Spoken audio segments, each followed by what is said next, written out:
అందరికీ నమస్కారం. Welcome to good vibe talks. Vaishakha Amavasya మరియు శనివారం, శని అమావాస్య, శనీశ్వరుని జయంతి.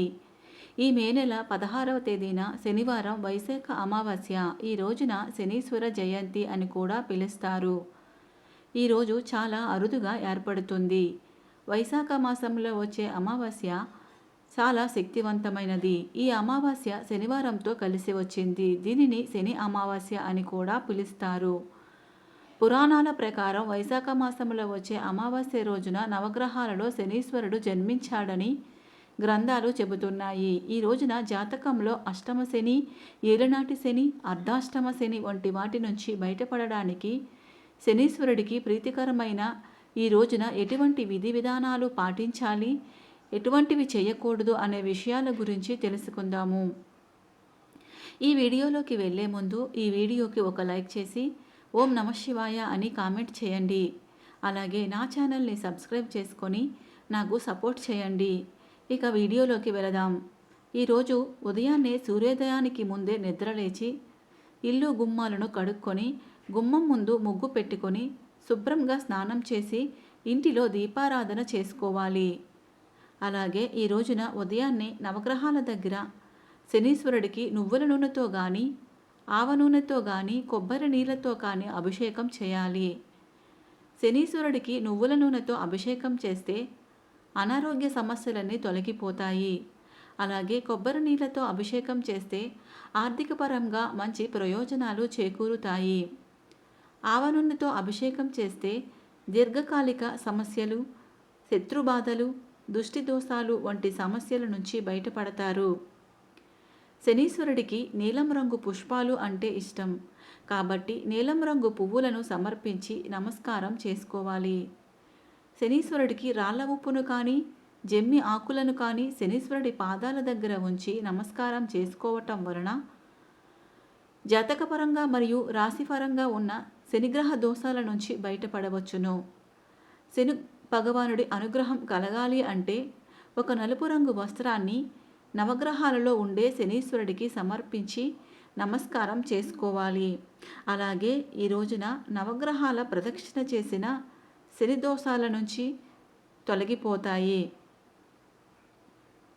నవగ్రహాల చుట్టూ 25 ప్రదక్షిణలు చేస్తూ ఓం శం శనేశ్వరాయ నమః అనే మంత్రాన్ని మనసులో స్మరించుకుంటూ నవగ్రహ ప్రదక్షిణ చేయటం వలన శని భగవానుడి యొక్క సంపూర్ణ అనుగ్రహం కలుగుతుంది.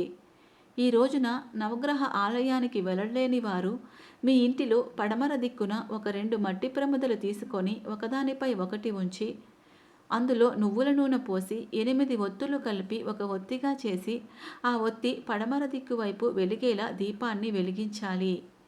ఈ దీపాన్ని వెలిగించి మనస్ఫూర్తిగా భగవంతుడికి నమస్కరించుకోవటం వలన శనీశ్వరుడి యొక్క సంపూర్ణ అనుగ్రహం కలుగుతుంది. ఈ పడమర దిక్కు అనేది శనీశ్వరుడికి ఇష్టమైన దిక్కు. అలాగే 8 సంఖ్య అనేది శనీశ్వరుడికి సంబంధించినది. కాబట్టి 8 ఒత్తులతో కలిపి ఒక ఒత్తు చేసి పడమర దిక్కు వైపు దీపం వెలిగేలా దీపం పెట్టుకోవాలి. అలాగే శనీశ్వరుడు స్తోత్రప్రియుడు అని పురాణాల్లో చెప్పారు. కాబట్టి ఈ రోజున ఎన్ని దానాలు ఇచ్చినా, ఎన్ని పూజలు చేసినా శనీశ్వరుడు స్తోత్రాలు చదివితే విశేష ఫలితాలు కలుగుతాయి అట. అవి ఏమిటంటే దశరథ కృప శని స్తోత్రం. ఈ స్తోత్రాన్ని చదువుకోవటం లేదా వినటం వలన జాతకపరమైన శని దోషాల నుంచి బయటపడవచ్చును. అలాగే శని వజ్ర పంజర కవచ స్తోత్రం.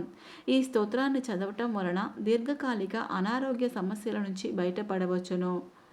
అలాగే ఈ రోజున ఆంజనేయ స్వామికి తమలపాకులను దండగా సమర్పించిన లేదా తమలపాకులను పూజ చేసుకోవటం ద్వారా శని దోషాల నుంచి బయటపడవచ్చును.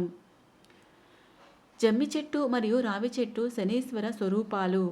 ఈ రోజున రావి చెట్టు దగ్గర నల్ల నువ్వులు కలిపి నీళ్లు పోసి ప్రమిదలో నువ్వుల నూనె పోసి దీపం వెలిగించిన లేదా జమ్మి చెట్టు దగ్గర నువ్వుల నీళ్లు కలిపి నీళ్లు పోసి ప్రమిదలో నువ్వుల నూనె పోసి దీపాన్ని వెలిగించి ప్రదక్షిణ చేస్తే శని దోషాలు తొలగిపోయి సంపూర్ణ శనీశ్వరుడి యొక్క అనుగ్రహాన్ని పొందుతారు. అలాగే ఇంటిలో ఉన్న చిన్నపిల్లలకు ఖచ్చితంగా ఈ రోజున దిష్టి తీయాలి. ఇంటిలో చాలా వరకు నెగిటివ్ ఎనర్జీ ఉంటుంది. దాని వలన మీ ఇంటిలో అనారోగ్య సమస్యలు, ఆర్థిక సమస్యలు ఏర్పడతాయి. కాబట్టి ఈ అమావాస్య రోజున మీ ఇంటికి నిమ్మకాయతో దిష్టి తీయండి. ఈ దిష్టి తీసిన నిమ్మకాయను ఎవ్వరూ తొక్కని ప్రదేశంలో వేయండి. అలాగే అమావాస్య రోజున ఇంటికి గుమ్మడికాయను కట్టుకోండి. ఈ అమావాస్య రోజున ఇంటికి గుమ్మడికాయను కట్టుకుంటే నరదిష్టి దోషాలు, అనారోగ్య సమస్యలు, ఆర్థిక సమస్యలు తీరిపోయి మీ ఇంటికి అంతా కలిసి వస్తుంది. ఇలా కట్టిన గుమ్మడికాయకు సాంబ్రాణి ధూపాన్ని వేయండి. ఈ రోజున గుమ్మం ముందు స్వస్తిక్ గుర్తులను వేయండి. ఇలా చేయటం వలన మీకు మంచి శుభ ఫలితాలు కలుగుతాయి. అలాగే అమావాస్య రోజున ఒక ఎర్రటి వస్త్రంలో రాళ్ల ఉప్పును మూట కట్టి మీ ఇంటి గుమ్మానికి వేలాడదీస్తే అనవసర ఖర్చులు తగ్గి మీ సంపాదన నిలకడగా ఉంటుంది. క్రమంగా ఆదాయం పెరుగుతుంది. ఈ రోజున ఉప్పు మరియు పసుపు కలిపిన నీటితో మీ ఇంటిని శుభ్రం చేసుకోవటం వలన మీ ఇంటిలో ఉన్న నెగిటివ్ ఎనర్జీ తొలగిపోయి మీ మనసుకు ప్రశాంతత వస్తుంది. ఈ రోజున నల్లటి వస్తువులను కొనకూడదు. అలాగే అమావాస్య రోజున సాయంత్రం సమయంలో మీ ఇల్లంతా సాంబ్రాణి ధూపం వేయండి.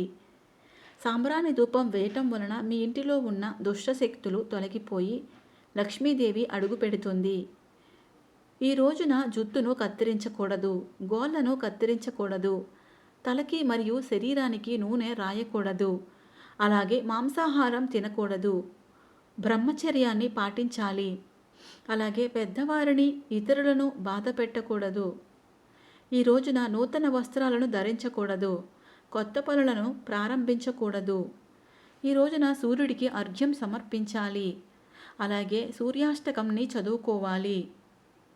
ఈ రోజున మన పితృదేవతలకు పిండ ప్రదానం చేయాలి లేదా తర్పణాలను వదలాలి. అలాగే బ్రాహ్మణునికి స్వయంపాక దానం లేదా వస్త్రదానం, విసనకర్రను, గొడుగును, చెప్పులు వంటివి దానం చేస్తే పితృదేవతల యొక్క ఆశీర్వాదం కలుగుతుంది. మనం కోరిన వెంటనే కోరికలను తీర్చేటటువంటి వారు మన పితృదేవతలు. కాబట్టి వారి యొక్క ఆశీస్సులు తప్పకుండా ఉండాలి అంటే పితృదేవతలను తప్పకుండా నమస్కరించి వారికి తర్పణాలను వదలాలి. పితృదేవతలను పూజించటం వలన వంశం అభివృద్ధి చెందుతుంది.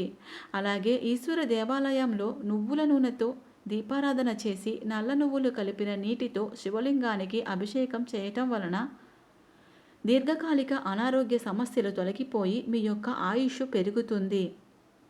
శివాలయంలో నువ్వుల నూనె దీపం వెలిగిస్తే ఆర్థిక సమస్యలు తొలగిపోయి మీ యొక్క ఆదాయం పెరుగుతుంది. ఈ రోజున నల్ల నువ్వులు, నల్ల వస్త్రాన్ని, రాళ్ల ఉప్పు, బెల్లం వంటివి బ్రాహ్మణుడికి దానం చేసి మీకున్నటువంటి శనిదోషాలు తొలగిపోతాయి.